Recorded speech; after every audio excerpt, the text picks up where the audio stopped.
সম্মানিত দর্শক মণ্ডলী, প্রায় ২০ দিন পার হয়ে গেল। এখনো কি ময়নার আসামিকে বের করতে পেরেছে? আদৌ কি ময়নার আসামিকে বের করা সম্ভব হবে? এই বিষয়গুলো নিয়ে আজকে আলোচনা করব ইনশাআল্লাহ। ময়নার আসামি কতটুকু বের করা হয়েছে বা এ পর্যন্ত কতটুকু প্রমাণ পেয়েছে এবং মসজিদের ইমাম মুয়াজ্জিনকে যে গ্রেপ্তার করা হয়েছে সেই বিষয়গুলো নিয়ে আসলে প্রশাসন কতটুকু তথ্য জানতে পারলো এবং ময়নার মা এবং তার চাচাকে নিয়ে যে একটা গুঞ্জনের কথা বলা হয়েছিল এটা কতটুকু সত্য, ময়নার বাবা এই বিষয়টি ক্লিয়ার করে দিয়েছেন। সেই বিষয়গুলো নিয়ে বিস্তারিত আলোচনা থাকবে। আজকের ভিডিও অত্যন্ত ইম্পর্টেন্ট হতে যাচ্ছে। আপনাদের কাছে অনুরোধ করব, পুরা ভিডিও না দেখে আপনারা কেউ মন্তব্য করবেন না, কারণ প্রচন্ড পরিমাণে মিথ্যার কিছু আশ্রয় নেওয়া হচ্ছে ময়নার এই বিষয়কে নিয়ে। আমি বললে আপনারা বুঝতে পারবেন। হয়তো অনেকে বিভিন্নভাবে মন্তব্য করতে পারেন, কিন্তু আজকে আপনাদের কাছে রিকোয়েস্ট থাকবে পুরো ভিডিওটা আপনারা দেখে এরপরে কমেন্ট করবেন। প্রথমে আমরা আগে জেনে নেই, দেখেন প্রায় ২০ থেকে ২২ দিন কিন্তু হয়ে গেল, এখন পর্যন্ত ময়নার আসামিকে শনাক্ত করা হচ্ছে না। অথচ আমাদের দেশে কিন্তু বিভিন্ন রকমের প্রযুক্তি রয়েছে। মাননীয় প্রশাসনের কাছে আমি আকুল আবেদন করব, আপনারা চেষ্টা চালিয়ে যাচ্ছেন, অবশ্যই চেষ্টা চালাচ্ছেন, তারপরেও আরেকটু আপনারা একটু খুব করেই একটু ভালো করেই ময়নার আসামিকে দ্রুত একটু ধরার ব্যবস্থা করুন। কারণ এইভাবে ময়নার আসামিকে ধরতে যদি মানে অক্ষম হয়, তাহলে কিন্তু প্রতিটি জায়গা জায়গা থেকে যারা আসামি তারা কিন্তু তাদের অপরাধ বিভিন্নভাবে তারা চালিয়েই যাবে।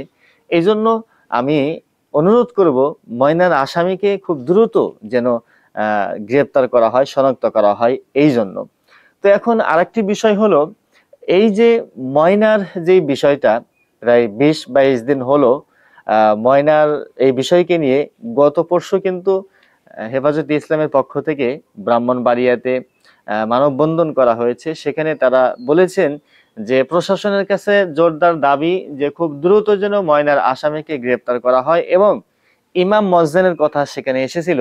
যদি ইমাম এবং মুয়াজ্জিন যদি নির্দোষ হয়, তাহলে দয়া করে তাদেরকে মুক্তি দেওয়ার এবং তাদের পূর্বের যেই তাদের ডিউটির চাকরিতে তাদেরকে ফিরিয়ে দেওয়ার মানে অনুরোধ জানানো হয়েছে। আসলে এখানে বিষয়টি হলো যে দেখেন, ইমাম এবং মুয়াজ্জিন এই দুইজন যদি অপরাধ করে থাকে, আসলে যদি প্রকৃতপক্ষে অপরাধী হয়, তাহলে তাদের দৃষ্টান্তমূলক শাস্তির দাবি জানিয়েছেন হেফাজতে ইসলামের আলেম ওলামা এবং আমরা সকলেই। অর্থাৎ যদি ইমাম মুয়াজ্জিন অপরাধ করে থাকে, তাহলে তাদের দৃষ্টান্তমূলক শাস্তি আমরা দাবি করি। আর যদি এই অপরাধের সাথে তারা কোনোভাবে জড়িত না থাকে, প্রমাণ মানে তথ্য তদন্ত করার পরে যদি দেখতেছেন যে তাদের কোনো প্রমাণ পাওয়া যাচ্ছে না, যদি নির্দোষ প্রমাণিত হয়, তাহলে বিজ্ঞ প্রশাসনের কাছে আমরা অনুরোধ জানাবো, তাদেরকে একটু মুক্তি দেওয়ার ব্যবস্থা করুন, তাদেরকে খালাসি দিয়ে দিন, যাতে করে তারা তাদের চাকরিতে ফিরে যেতে পারেন। এখন বিষয়টি হলো, আর এই যে ময়নার এই ঘটনাকে কেন্দ্র করে ইমাম মুয়াজ্জিনের যে পরীক্ষা করা হয়েছিল, আমি যতটুকু জানতে পেরেছি যে তাদের ফিঙ্গার নেওয়া হয়েছে এবং বিভিন্নভাবে জেরা করা হয়েছে, সেগুলোতে কোনোভাবেই প্রমাণ পাওয়া যায়নি। যেহেতু এখনো প্রমাণ পাওয়া যায়নি, হয়তো প্রশাসন আরো তদন্ত চালিয়ে যাচ্ছেন। যদি প্রশাসন মনে করেন যে তদন্ত চালানো দরকার, তাহলে ওনারা ওনাদের মতোই কাজ করতেছে। বাকি আমাদের দাবি হচ্ছে, যদি ইমাম মুয়াজ্জিনকে নির্দোষ প্রমাণিত পাওয়া যায়, যেহেতু ২০-২২ দিন হয়ে গেল, তাহলে দয়া করে ওনাদেরকে মুক্তির ব্যবস্থা করে দিন। আর যে মেন আসামি, তাকে একটু ধরার জন্য আপ্রাণ চেষ্টা করতে হবে সকলেরই, প্রশাসনের এবং আমরা যতটুকু তথ্য জানবো, বিশেষ করে এলাকাবাসী যারা আছেন, তারা যদি কোনো তথ্য জেনে থাকেন, খুব দ্রুত প্রশাসনের কাছে আপনারা তথ্যগুলো হস্তান্তর করবেন, তাদেরকে জানিয়ে দিবেন। তাহলে আপনার একটা তথ্য তাদের কাছে জানানোর কারণে কিন্তু দেখা যায় যে তাদের আসামি ধরতে অনেকটা সহজ হয়ে যাবে। এই জন্য আমরা যে যেখান থেকেই থাকি না কেন, প্রশাসনকে আমরা একটু সহযোগিতা করব, যাতে করে প্রশাসন এই আসামি ধরতে তারা যেন একটু তাদের সহজ হয়। এই বিষয়গুলো খেয়াল রাখা দরকার।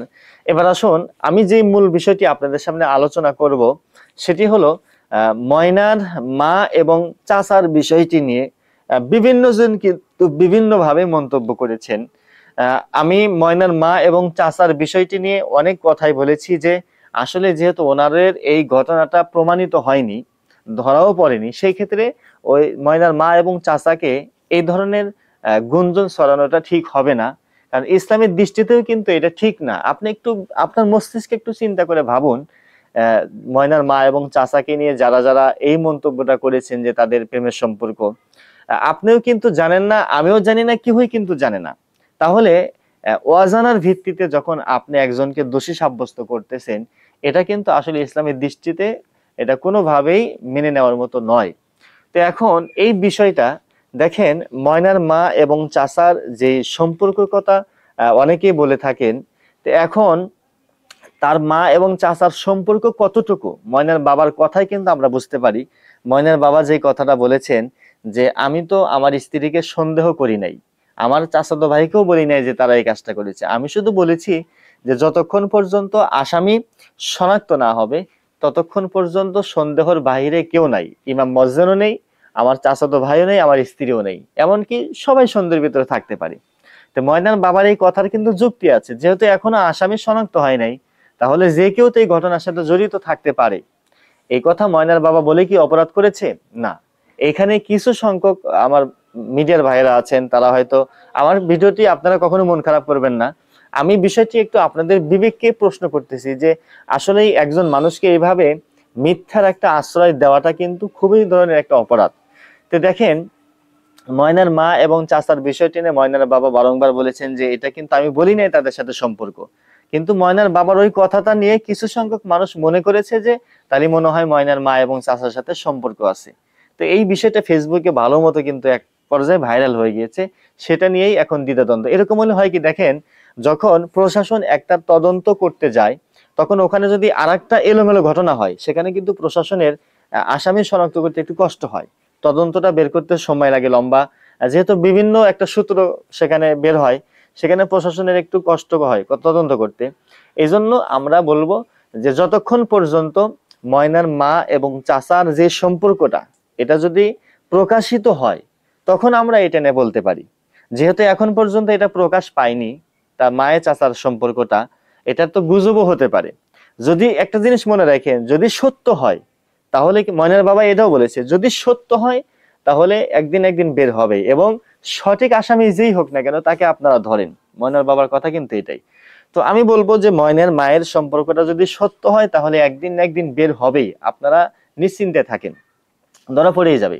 আর যদি সত্য না হয় তাহলে এই যে গুঞ্জন যে ছড়ানো হলো, এটার জন্য কিন্তু ভাই আপনি দায়ী থাকবেন, আপনি গুনাহগার হবেন আল্লাহর কাছে, কারণ আপনি তো জানেন না বিষয়টা। তো আমি বলতে চাচ্ছি যে বিশেষ করে তাদের এই বিষয়টা নিয়ে আর কথা না বাড়ানোই ভালো হবে। অবশ্যই যেহেতু প্রশাসন তদন্ত করতেছেন, প্রশাসন ময়নার মা এবং চাচার বিষয়টি নিয়েও কিন্তু তদন্ত চালিয়ে গিয়েছেন, যতটুকু করেছেন এবং আরো চালিয়ে যাচ্ছেন। তারা তদন্ত করে তো সেটা পায়নি, এই জন্য আমরা কেউই আগ বাড়িয়ে ময়নার মা এবং চাচার বিষয়টি ক্লিয়ার করব না, মানে এভাবে আমরা সরাসরি বলবো না, আমরা না জানা পর্যন্ত কখনো এগুলো আমরা প্রচার করব না। আর দ্বিতীয় কথা, অনেক সময় দেখা যায় বিভিন্ন মিডিয়াতে দেখেছি যে ময়নার বাবা ডিভোর্স দিয়েছে, এটা কতটুকু সত্য আমাকে অনেকজন কমেন্ট করেছে। তো আমি যতটুকু জানতে পেরেছি এটা আসলে ভুল একটা তথ্য, ময়নার বাবা ময়নার মাকে ডিভোর্স দেয়নি, তারা স্বামী স্ত্রীর সংসারে আছেন। আর দেখেন, এই সময় যদি তাদের প্রতি একটা গুঞ্জন হয়ে যায়, ময়নার বাবার একটা কথা আমার হৃদয়ে লেগেছে কিন্তু, যে ব্যারিস্টার রুমিন ফারহানা যখন ময়নাদের বাড়িতে গেলেন, ময়নার বাবা বলেছেন দেখেন, একটা বাবা সন্তান হারানোর পরে একটা ব্যথা, এই ব্যথা নিয়ে আবার সেই বাবা বাঁচতে চাচ্ছে না। ময়নার বাবা বলেছেন যে ম্যাডাম, আমার আর বাঁচার ইচ্ছে নেই, কারণ আমি এমনি আমার সন্তানকে হারিয়ে আমি শোকাহত, আমি অনেক খাবার দাবার নেই আমার, আমি পাগলের মতো হয়ে গিয়েছি। এই সময় যদি আমার এই ফ্যামিলি নিয়ে, আমার পরিবার নিয়ে যদি তারা এই ধরনের বাজে মন্তব্য করে, বাজে কমেন্ট করে, তাহলে আমি যাব কোথায়? আমার তো আসলে বাঁচার ইচ্ছাই হচ্ছে না, মনে হচ্ছে আমি তো দুনিয়া থেকে বিদায় হয়ে যাই। কিসের কি আমি ময়নার আসামিকে বের করব, সেখানে দেখি আমাদেরই আরো উল্টো, আমাদেরই হেনস্থা হতে হচ্ছে, আমাদের উপরে একটা আতঙ্ক, না জানি কখন কি হয়।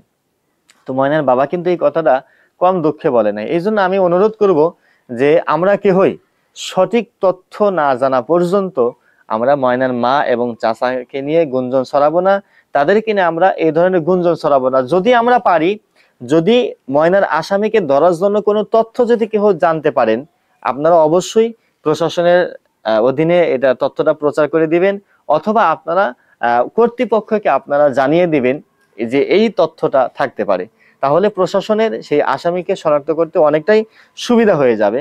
তো এখন বিষয়টি হলো, আমরা এই বিষয়টি আমরা খেয়াল রাখবো যে কোনোভাবেই আমরা মিথ্যা গুজব ছড়াবো না, এবং ময়নার জন্য আমরা প্রকৃতপক্ষেই মন থেকে দোয়া করব, যাতে করে আল্লাহ তাআলা ময়নাকে জান্নাত নসিব করেন এবং ময়নার বাবাকে যেন আল্লাহ তাআলা ধৈর্য ধারণ করার তৌফিক দান করেন। সর্বোপরি কথা, প্রশাসনের কাছে আমাদের আকুল আবেদন থাকবে, ময়নার আসামিকে খুব দ্রুত শনাক্ত করে তাদেরকে যেন বাংলার জমিনে দৃষ্টান্তমূলক শাস্তি দেওয়া হয়, আমরা যেন সেটি দেখতে পারি। দর্শক মণ্ডলী, আমার ভিডিওটি আপনারা দেখে এবার আপনাদের মন্তব্যটা আপনারা কমেন্ট বক্সে করুন, যে আসলেই ময়নার মা এবং চাচাকে তথ্য প্রমাণ না পাওয়া পর্যন্ত তাদেরকে দোষী করা ঠিক হবে কিনা, আপনারা একটু কমেন্ট বক্সে জানিয়ে যাবেন।